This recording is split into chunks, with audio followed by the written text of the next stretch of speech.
Massas Fortaleza Express. Muito mais sabor em menos tempo. E Unimed Manaus. Bom mesmo é saber que você não está sozinho. Olá, bom dia para você. O sábado é de tempo parcialmente nublado em Manaus. Essas são imagens do Aleixo, na zona centro-sul. A temperatura mínima prevista para hoje fica em 22 graus. Confira os destaques desta edição. Embarcação naufraga nas proximidades do Careiro Castanho. Uma pessoa está desaparecida. O flagrante da prisão de um ladrão no centro de Manaus. Após roubar 2 pessoas com uma faca, ele foi preso por um policial à paisana. Casas noturnas em Manaus voltam a ser fiscalizadas. O objetivo é coibir o uso abusivo de bebidas alcoólicas, estacionamentos irregulares e a presença de menores nos bares. A chuva desta sexta-feira causou muitos prejuízos. Entre os casos mais graves, o muro de um condomínio desabou sobre 7 casas. Veja também o bom exemplo que vem da Zona Leste. Moradores no Jorge Teixeira se uniram para combater a dengue. E se você sonha em trabalhar na Copa, saiba que ainda dá tempo de se inscrever no projeto Brasil Voluntário. Tudo isso e muito mais agora no Amazônia TV.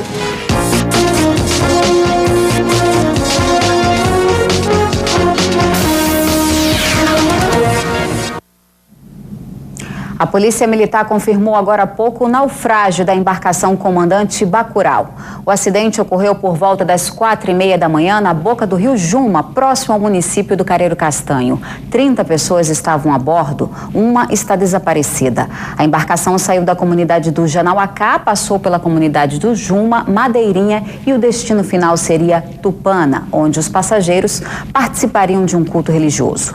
O Corpo de Bombeiros foi acionado e mantém contato com a Prefeitura do Careiro Castanho.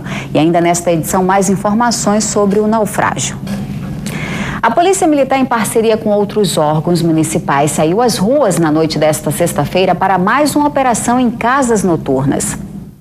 No 14º Batalhão, policiais militares, fiscais das SEMAS e do Manaus Trans se reuniram para dar início à Operação Select. Nós recebemos várias reclamações em relação ao trânsito, a drogas, a bebidas em geral. Então, a partir disso, essas operações vêm sendo feitas constantemente para tentar inibir esse tipo de delito. Na primeira noite de operação, o local escolhido para as ações foi a Avenida do Turismo, área conhecida por alojar muitos estabelecimentos comerciais e casas noturnas. O objetivo é coibir o uso abusivo de bebidas alcoólicas pelos motoristas, estacionamentos irregulares e a presença de menores nos bares. A SEMAS procura averiguar quais os estabelecimentos que possuem a nossa licença de operação e, se possuírem, mesmo assim, a SEMAS coíbe a prática de poluição sonora. Se o estabelecimento tem a licença, mas ele pratica a poluição sonora, a licença é cassada.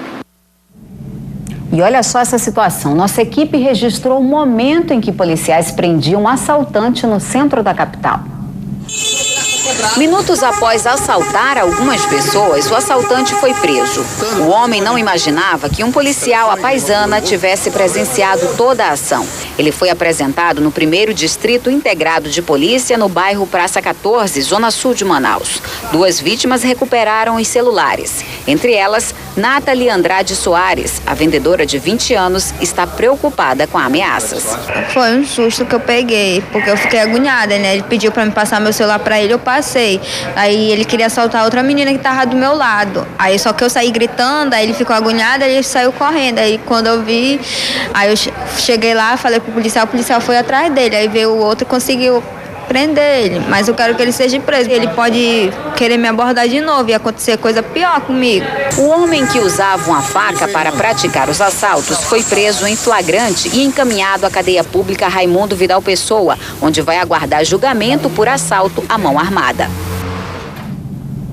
Agora vamos falar de emprego, ou melhor, de oportunidades para você que sonha em garantir uma vaga no mercado de trabalho.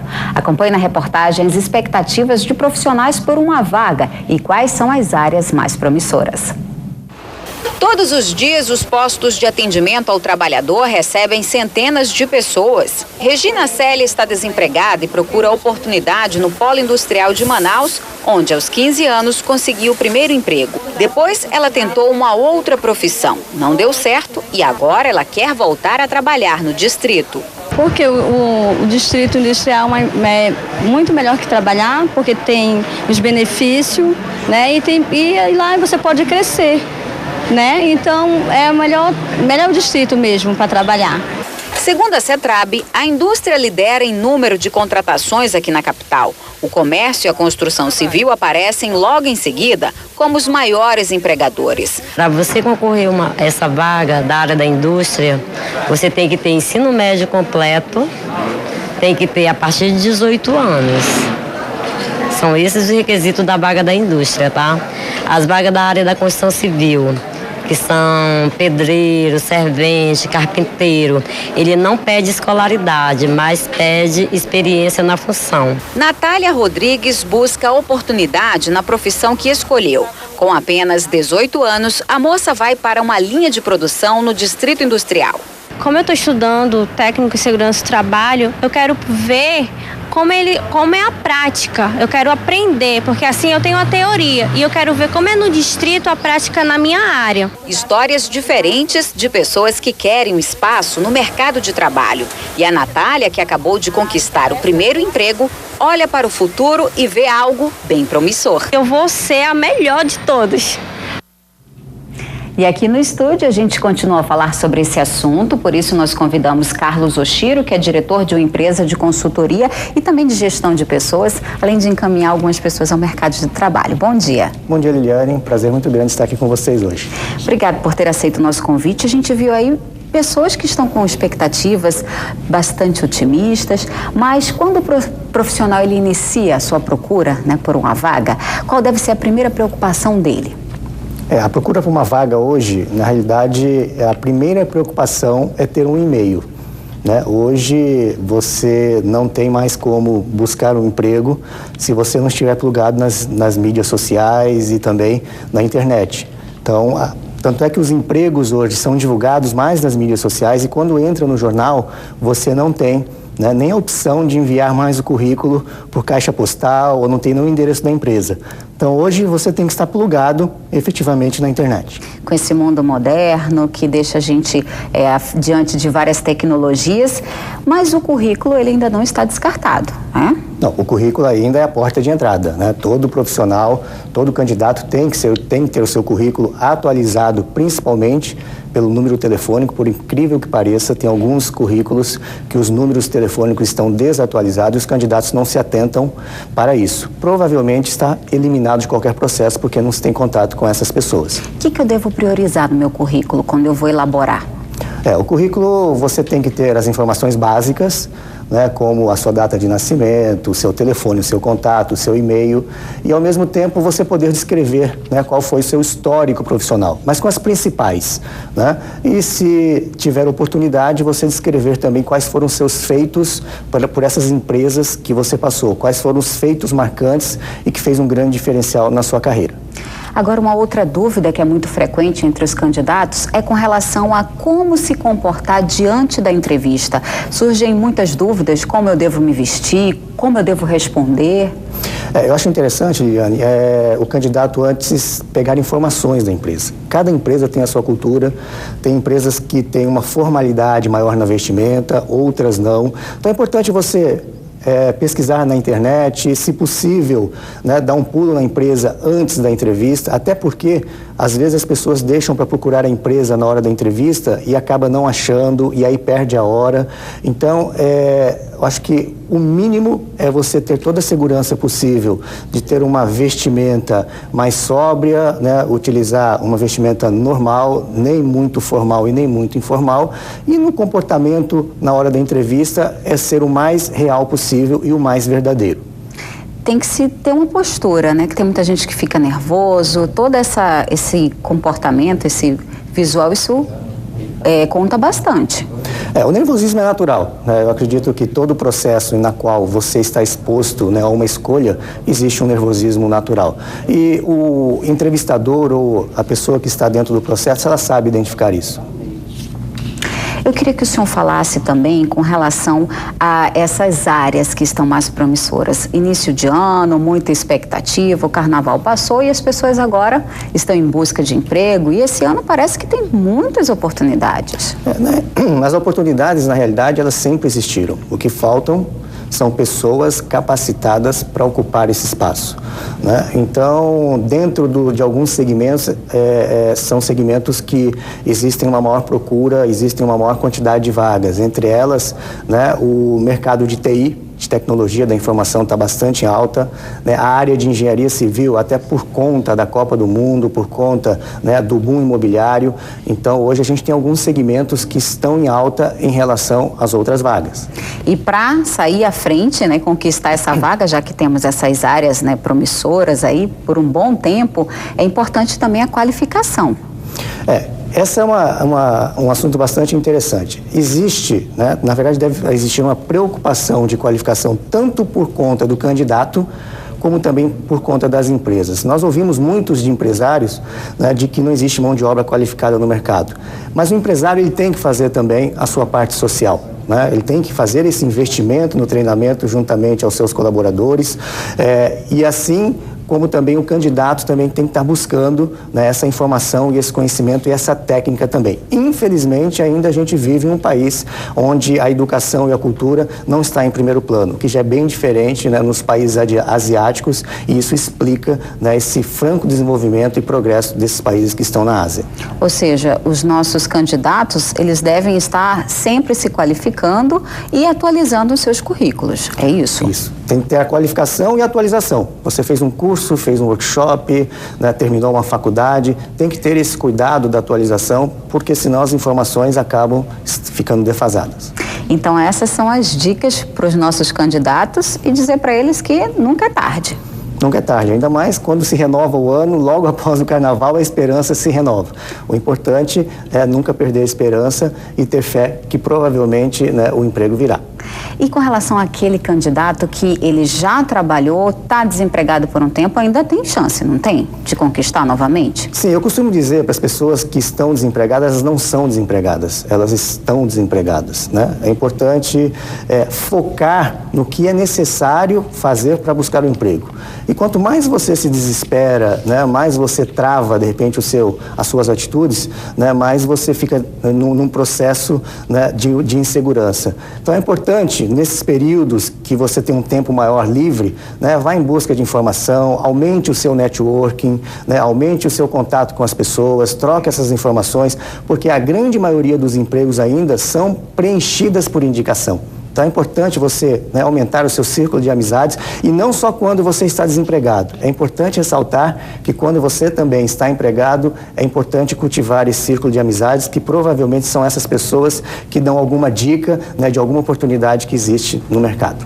Tá certo então. Carlos Oshiro, diretor de uma empresa de consultoria, muito obrigada pelas dicas e bom fim de semana. Eu que agradeço.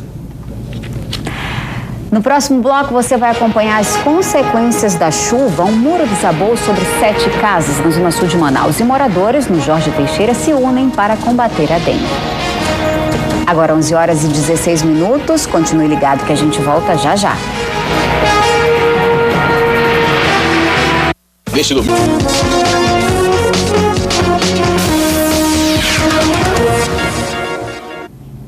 Desde o fim de janeiro, a Cefaz atua em blitz para apreender carga irregular em caminhões que circulam em Manaus. E nesta sexta-feira foi mais um dia de fiscalização.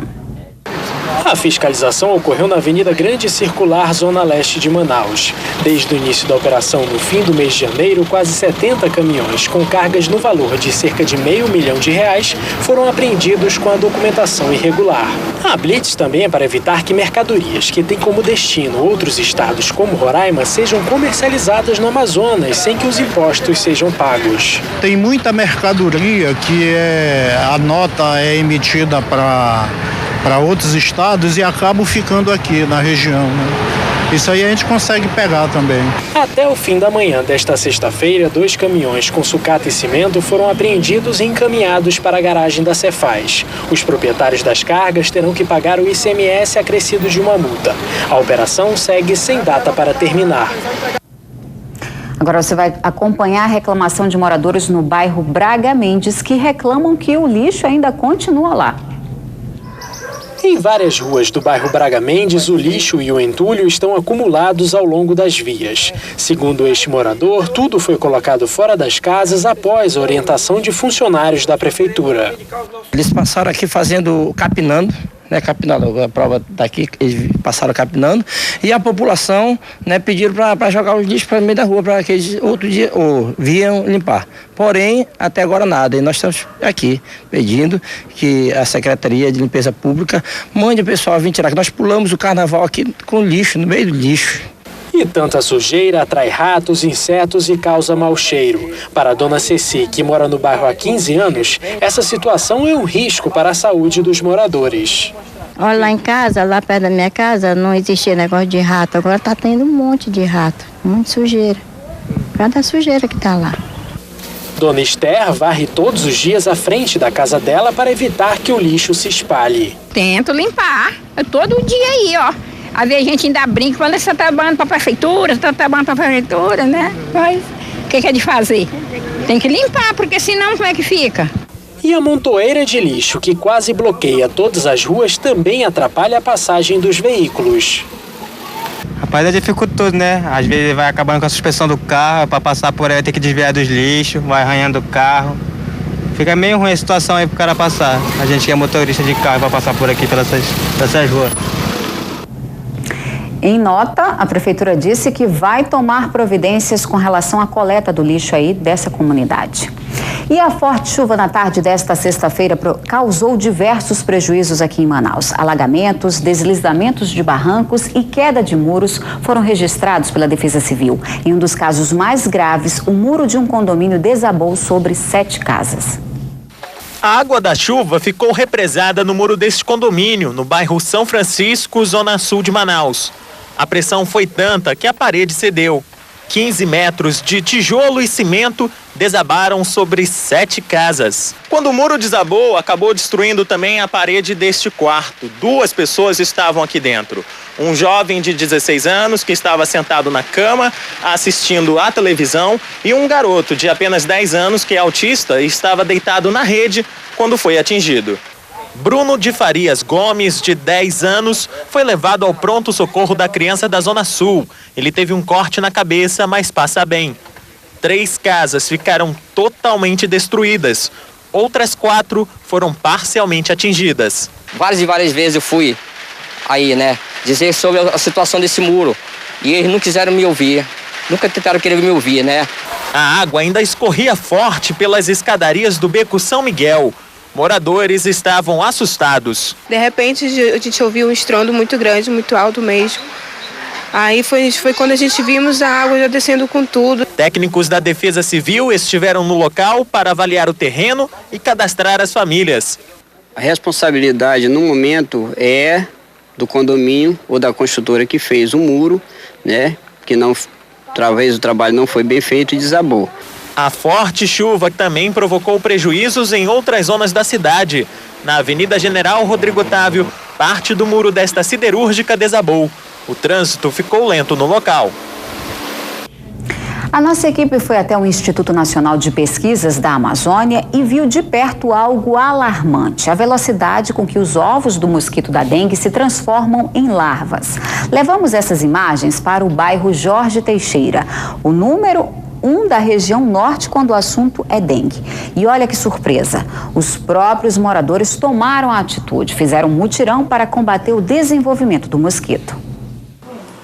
O Instituto Nacional de Pesquisas da Amazônia fez o teste e comprovou. Bastam pouquíssimos minutos próximos à água que os ovos do mosquito da dengue se desenvolvem e viram essas microlarvas. Um fenômeno assustador e veloz. Cada fêmea consegue depositar cerca de 1.500 ovos durante a vida. E assim, a matemática desta doença que assusta o país não para. O ciclo todo, ele demanda de 7 a 10 dias. E isto está muito relacionado às condições de onde a fêmea pôs os ovos, se tem alimentação e a temperatura está alta, então o desenvolvimento é rápido. Com essas imagens em mãos, resolvemos ir à comunidade. Os moradores então se reuniram e pareciam não acreditar no que viam. Cada bichinho preto desse é um... O bairro Jorge Teixeira, na zona leste de Manaus, se tornou o número 1 da região norte quando o assunto é transmissão da dengue. E andando pelas ruas do bairro fica fácil entender o porquê disso. Para onde se olha tem água acumulada, entulho, lixo. E tem outra coisa que também preocupa bastante os moradores: o fornecimento de água. É que ele é tão escasso, tão mal feito, que os próprios moradores precisam estocar a água em casa, gerando aí verdadeiros nascedouros do Aedes aegypti. Só que a partir de agora parece que a coisa vai mudar, porque os próprios moradores tomaram a iniciativa e resolveram fazer um mutirão pelas ruas do bairro. A ordem agora aqui é essa: a união faz a força. E foi assim, de porta em porta, que os moradores resolveram passar o recado à comunidade. Aqui foram registrados só em janeiro 278 casos. Quando comparamos esses números a outra grande capital do norte, Belém do Pará, aí dá para entender a gravidade. Em Belém foram registrados 74 casos da doença em janeiro deste ano. Em toda a capital do Amazonas, foram mais de 2.300 só nos primeiros dias de 2013. Dona Bia conhece muito bem os efeitos da dengue. Aqui, todos já tiveram a doença. Mudança de atitude desde então. A minha parte estou fazendo, tampando a minha caixa. Eu sou obrigada a armazenar água, porque não dá água todos os dias, temos que armazenar, mas eu tampo. Eu me esforço para manter o quintal limpo, para tampar a minha caixa d'água, para virar as vasilhas, se você reparar, estão todas viradas, tampadinhas. Eu me esforço para tirar o lixo. Para o pesquisador, de fato, este é um dos maiores problemas. O estoque da água em galões por causa da irregularidade do abastecimento na Zona Leste faz com que as casas da região virem verdadeiros berçários da doença. Sem dúvida, o dengue ele ocorre na cidade toda, mas a maior incidência vai estar nos bairros menos saneados. Nós não podemos abandonar um bairro sem que as ações do poder público estejam acontecendo, porque senão nós estamos condenando à morte essa população. Na contramão dos índices, a dona de casa que nunca ficou doente mostra que manter a casa limpa é fundamental para evitar a proliferação do mosquito. Aqui tem um ambiente ideal para a reprodução: plantas, caixa d'água. Mas ela diz que não se descuida. A gente que tem filha, né, a gente se preocupa, né? Porque primeiro, a rua onde a gente mora já não é boa, né?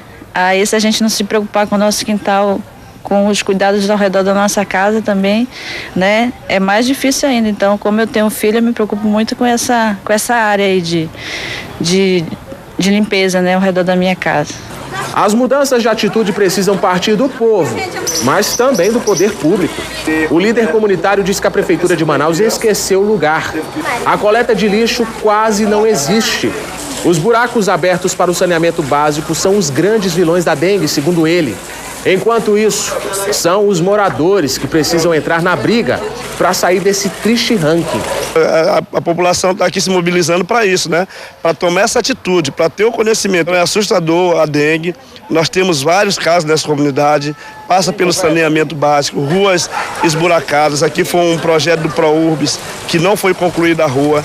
Então, como você vê, a água empoçada, que a gente sabe que são criadouros, lixo nas ruas. Os moradores estão de parabéns e fica aí a dica. E o sábado será de céu parcialmente nublado e com chuva aqui na região. Confira no mapa a previsão do Cipam para as próximas horas.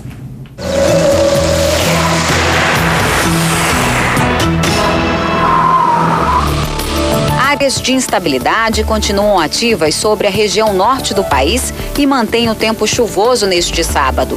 Na maioria dos estados, a condição será de céu parcialmente nublado a nublado com ocorrência de chuvas. Vamos às temperaturas. A mínima em Manaus e em Porto Velho fica em 22 graus. Já em Macapá, a temperatura máxima chega aos 30 graus. E em Rio Branco não passa dos 33 graus.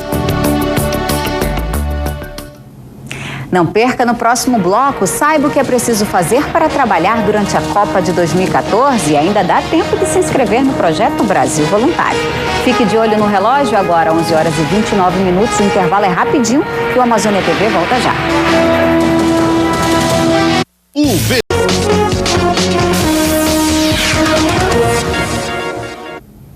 O Ministério do Esporte divulga a lista dos esportistas contemplados pelo programa Bolsa Atleta em 2013. O número de beneficiados aumentou cerca de 20% em relação ao ano passado. Na região norte, 130 atletas vão ser atendidos. Somente em 2013 foram beneficiados 4.992 esportistas de 55 modalidades que pertencem aos programas Olímpico e Paralímpico. A nossa intenção é ter o melhor desempenho esportivo da história do Brasil em 2016, mas que isso não seja um voo de galinha. Isso continue para 2020, para 2024 e assim por diante. Na região norte, o Pará tem o maior número de beneficiados. Em seguida, aparece Amazonas, Amapá, Acre, Tocantins, Rondônia e Roraima. O ministro do Esporte afirma que a ampliação do programa para todos os estados vai diminuir as desigualdades regionais. Pela primeira vez também nós teremos atletas contemplados de todas as 26 unidades federativas estaduais e mais o Distrito Federal. Na última vez nós não tínhamos atletas do Acre, agora nós passamos a ter 10 atletas da nossa remota fronteira. Durante um ano, o programa auxilia financeiramente os atletas. As bolsas variam de R$ 370 a R$ 3.100 por mês. Quem recebe o benefício garante que o programa é de extrema importância para conseguir um bom desempenho no esporte.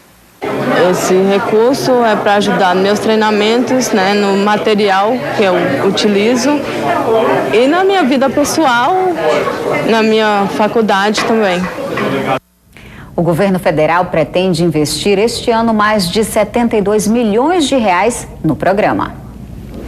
E que tal trabalhar na Copa de 2014? Se você sonha com isso, saiba que ainda dá tempo. Quem vai explicar melhor isso pra gente é uma das gestoras da unidade gestora da Copa, Ozeneide Casanova, que já está aqui conosco. Bom dia. Bom dia, bom dia. Obrigada por ter aceito o nosso convite. Quer dizer que ainda dá tempo? Dá tempo para você trabalhar como voluntário, na Copa, que é um trabalho que vai te trazer um nível de formação, de treinamento, de qualificação, que é interessante você ter essa oportunidade como um momento de fortalecer teu currículo até. E quem está interessado, que acredito que é a maioria do telespectador, o que ele precisa fazer? Na realidade, é simples, É só entrar no site www.brasilvoluntario.com.br e fazer a inscrição. Exatamente esse momento, até hoje, às 23h59, dia 16, é o momento de inscrição para passar para o processo de seleção para ser voluntário na Copa. Precisa ter algum requisito? Na realidade, existem 3 requisitos, sendo um mais básico, que é você ter 18 anos no período da Copa, dos Jogos, Os outros requisitos são requisitos complementares que a gente chama, que é você ter disponibilidade, Você vai ficar à disposição por um período de tempo, então você tem que ter disponibilidade. Você tem que ter um comprometimento, porque você vai estar realizando tarefas que são extremamente importantes. E se você tiver o idioma, o inglês, o espanhol, melhor ainda, porque você está no nível bom de concorrência com os outros candidatos. Ou seja, se você já fala um inglês, por exemplo, você já está à frente. Já está à frente, já tem um diferencial. E quais são as áreas de atuação do voluntariado? Então, o voluntariado, o voluntariado do Brasil Voluntário, que é diferente do voluntariado FIFA, ele tem algumas áreas específicas de trabalho, de atuação, que são os fanfests, que são as áreas turísticas da cidade, que são as áreas de mobilidade urbana e são também as áreas do entorno do estádio, onde efetivamente a FIFA não vai estar atuando. Ou seja, então tem uma gama de funções, que a pessoa pode se enquadrar. Nós estamos falando aí uma estimativa de 5 mil voluntários, para o período da Copa. Então, é um número representativo de pessoas, que a gente precisa para que participe desse momento único que é o evento da Copa em Manaus. Eu queria que a senhora falasse rapidamente, será que já tem uma parcial de quantos voluntários inscritos? Olha, até até ontem, a gente estava com uma média de 800 candidatos, né? O que vale ressaltar é que, nesse momento, nós estamos vivendo o período da Copa das Confederações. Então, até o período da Copa do Mundo, que nós vamos ser sede, Manaus vai ser sede, com certeza esse número vai crescer bastante. Então, hoje, efetivamente, termina a Copa das Confederações e depois continua com esse número e mais, efetivamente, os que vão ainda se inscrever para a Copa do Mundo. E quem se inscreveu, quando é que sai o resultado? Quem se inscreveu, o resultado está saindo agora no dia 20, né? Na realidade é por isso essa coisa, até porque assim, o calendário da Copa das Confederações já está bem próximo, então termina dia 20 é o resultado, o mês de março é o mês da formação. Na realidade essa formação é importante falar, porque o treinamento, a formação, ela vai dar uma certificação de curso de extensão. Então, você vai ter um certificado de curso de extensão dado pela Universidade de Brasília, e onde você vai passar por aí uma formação de 340 horas, no módulo que a gente chama de presencial e no módulo à distância online. Então, é interessante porque você vai ter uma qualificação para ser voluntário. Tá certo, eu gostaria de agradecer a presença da senhora e vou repetir rapidamente o site que está aparecendo aí, é brasilvoluntarioTudoJunto.gov.br. E no próximo bloco, a história da presença portuguesa na Amazônia e a celebração pelos 21 anos de Dom Luiz Soares Vieira como arcebispo de Manaus. Agora 11h37, continue ligado que o Amazônia TV volta já.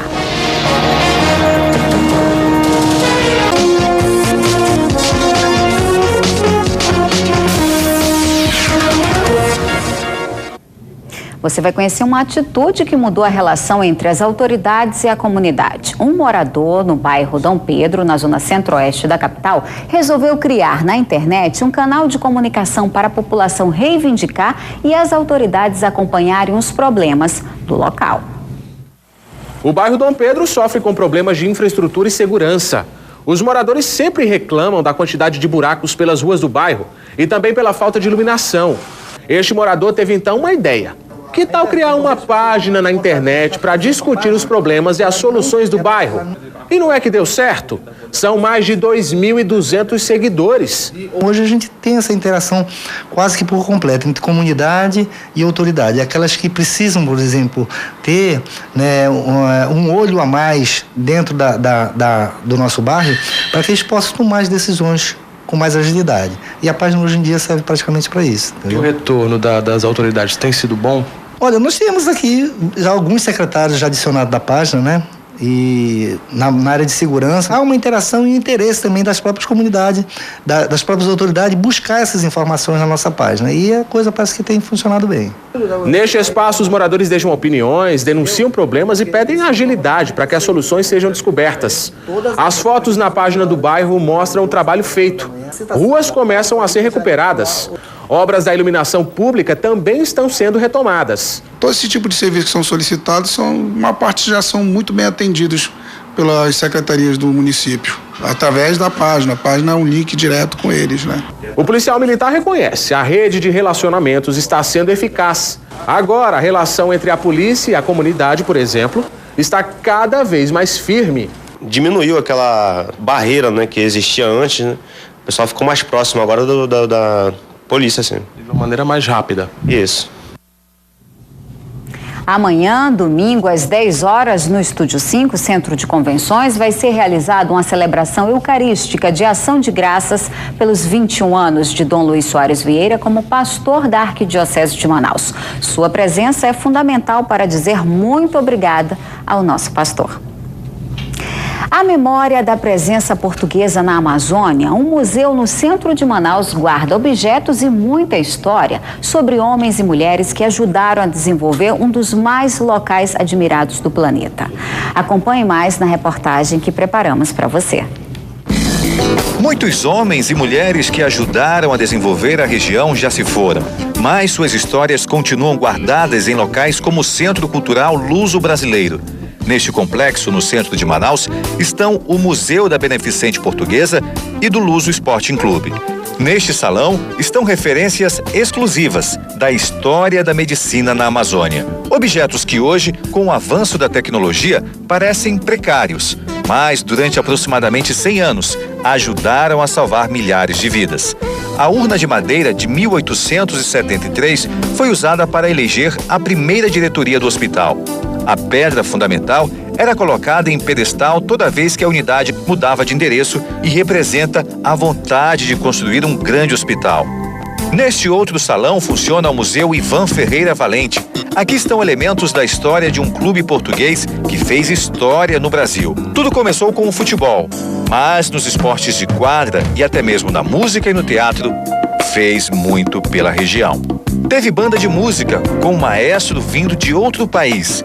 A importância da fanfarra era tanta que o Luso mandou vir da Bolívia um maestro para dar continuidade ao trabalho que na época os portugueses queriam desenvolver. Temos também um registro da história das pastorinhas, que hoje muita gente saudosamente relembra e estamos tentando resgatar, que estamos com a ajuda de alguns amigos e descobrimos que em Parintins tem uma disputa acirrada igual a do Boi Bumbá. 2 museus importantes, que também retratam a história do período da borracha, época importante da economia da Amazônia. Sobrevivem com seus próprios recursos. Com mais de 5.000 peças, estão à espera dos visitantes de segunda a sexta, das 8 da manhã às 5 da tarde. Tivemos essa preocupação na preservação da história e deixamos registrado num livro, para você degustar e ler bastante em casa e saber da história dos portugueses no Amazonas. E para aqueles que estão visitando Manaus e para os seus moradores, nós temos aqui o registro através do Museu Ivan Ferreira Valente. Aqui nós podemos ver toda a história e a trajetória do Luso, que completou o ano passado 100 anos de glória e de muitas lutas na cidade de Manaus.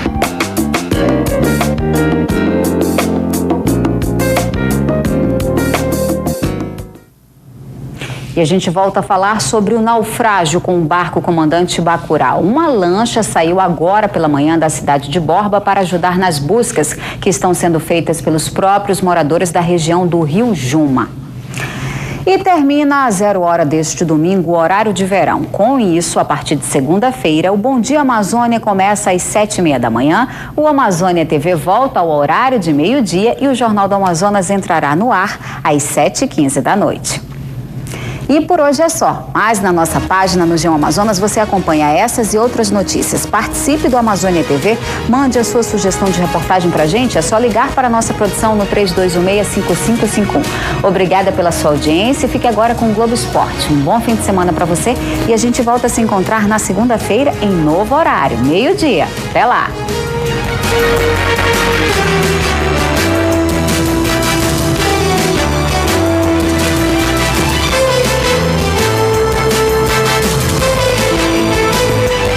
TV Xuxa, hoje depois de Estrelas.